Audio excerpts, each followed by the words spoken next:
A 25-year-old client has just undergone knee replacement surgery. He was released from the recovery room, and the stretcher bearer has transferred him to his room on the department. The patient attendant and practical nurse transfer the patient from the stretcher to the bed, and the nurse immediately conducts a post-operative assessment.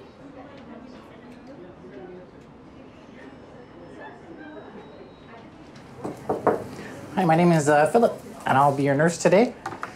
What I'm going to do is I'm just going to follow up. We're going to look at your vital signs. It's the standard procedure here at the surgical ward. Perfect. Okay. Can I ask you for your full name and tell me where you are? Yeah, my name is Henry Price. I'm at the hospital. I've just undergone knee surgery to have a prosthesis implanted. Okay. The identification bracelet remains the best way to verify a client's ID. The nurse asks the client to provide his full name and counter-verifies it with his identification bracelet all at once. He asks simple questions to the client to assess his level of consciousness and awareness. This evaluation is crucial in order to determine the risk of respiratory depression occurring following the anesthesia. To do so, the nurse uses the Ramsay scale to assess the level of sedation. In short, the Ramsay score indicates a patient's level of sedation, which is based on the responses the client provides to given stimulus. Okay, so I'm going to take your vital signs. Just before we start, I'm going to ask you to take a couple of deep breaths. Perfect.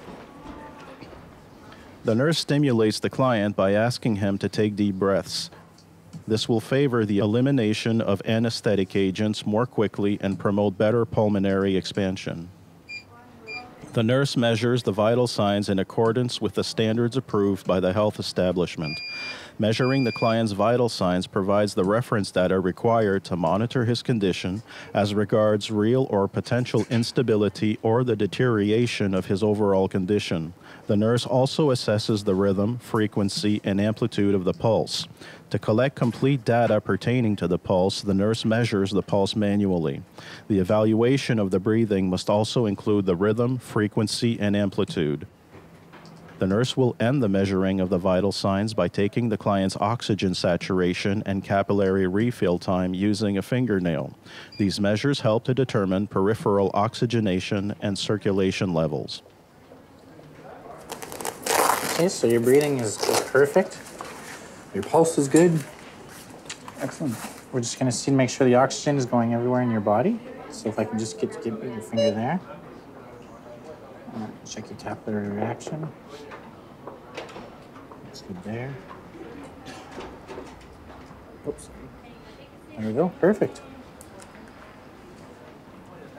Okay, so what I'm going to do next is I'm going to check your IV drip. Can you tell me, do you feel any pain where the IV drip is going in? No pain there. There's no pain here? No. Okay.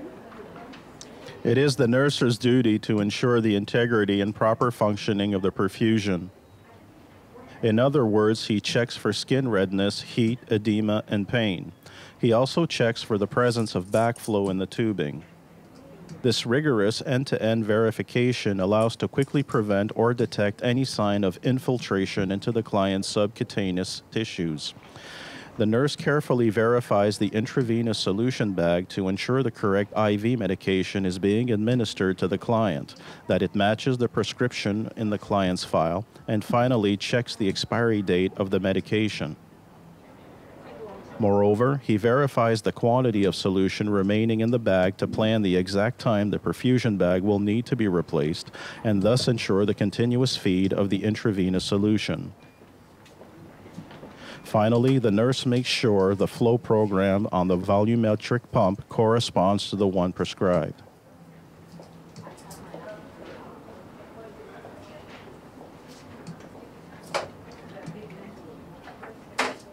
Okay, so I'm now going to have a look at your knee.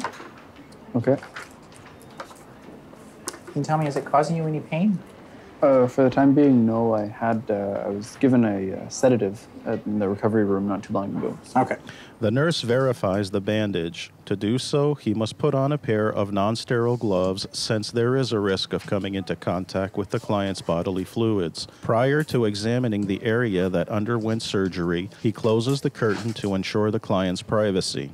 He unfastens the Zimmer brace to have a clear view of the entire knee, top, bottom, and sides. He slowly and lightly lifts the leg and, with his gloved hand, touches the backside of the knee to make sure there is no leakage of bodily fluids. He checks the overall condition of the bandage to ensure it is clean and unsoiled. If it is soiled, he will determine if the blood leakage is significant or not and if it is still leaking or has stopped. If the bandage is soiled, the nurse will use a pen to draw a circle around the leakage for monitoring purposes and follow-ups. If the client has a drain, the nurse will also take advantage of the moment to verify it. He will check the drain type, if it is suctioning properly, the fluid being suctioned, and the quantity that has been drained.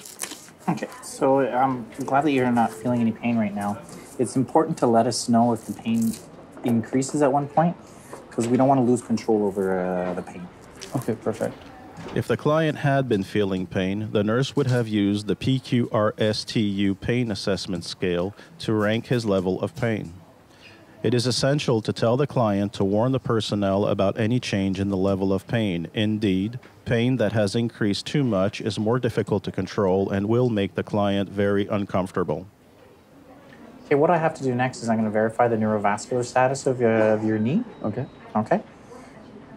Monitoring the neurovascular status of a limb that has recently undergone surgery is of the utmost importance. Doing so allows to pinpoint and prevent the occurrence of circulatory and pulmonary complications. I'm just going to ask you to wiggle your toes, and I'm going to touch your feet. I need you to tell me if you feel me touching you, and if you feel any numbness whatsoever. Okay. While assessing the neurovascular status, the nurse will always compare the reaction of the limb that has undergone surgery to the one that has not. The latter will be the reference used to determine if the one that has been operated on is normal and without potential complications. Thus, he compares the level of mobility of both limbs. The nurse asks the client to move his toes on both feet. This enables him to check their color. Are they pink or of a whitish color? Furthermore, he touches both feet at the same time to compare the level of warmth in both limbs. The nurse assesses the inferior limb's level of sensitivity in order to detect the presence of neurological abnormalities. He also needs to check the level of sensitivity of the limb that has undergone surgery to make sure there is no numbness. Following that, the nurse verifies for the presence of edema on said limb and then conducts a bilateral pulse assessment. He then continues by measuring the palpable distal pulse down the left knee and/or the foot pulse, if it is perceptible. Always comparing both limbs, the one that has undergone surgery and the one that has not, the neurovascular status verification is completed by conducting a capillary refill time assessment, which indicates if the blood flow in the lower limbs is adequate or not. Okay, well, everything looks great here. Perfect. There's no numbness, by the way. Okay. The nurse must ensure the permeability of the urinary circuit. He checks to make sure the bladder catheter is draining well and that there are no kinks or bends in the tubing. He verifies the color and quantity of urine that has been drained into the bag. He ties the bladder catheter to the client's leg, which will prevent it from being accidentally pulled out of the urethra, which could cause tissue lesions. The bag must be emptied when needed. If not, the drain will simply stop functioning. Noting down the quantities of urine collected will confirm if the quantity of liquids administered and that of those eliminated balance out. The nurse must continue monitoring the urine output thereafter. Okay, so you feel comfortable right now? I do, thank you. Perfect. So you see over here, I have your put your call bell on the side of the bed. Yes. Okay. So if ever you feel any discomfort, or you're not feeling well, or more pain, just ring on the call bell and we'll be back. Okay. I'll be back in 15 minutes to do my follow-up checkup. That's great. Thank you very much. No problem. Ensuring the client's comfort will help him rest after a surgical intervention. Finally, placing the bell button close to the client enables the latter to ring for quick assistance whenever necessary.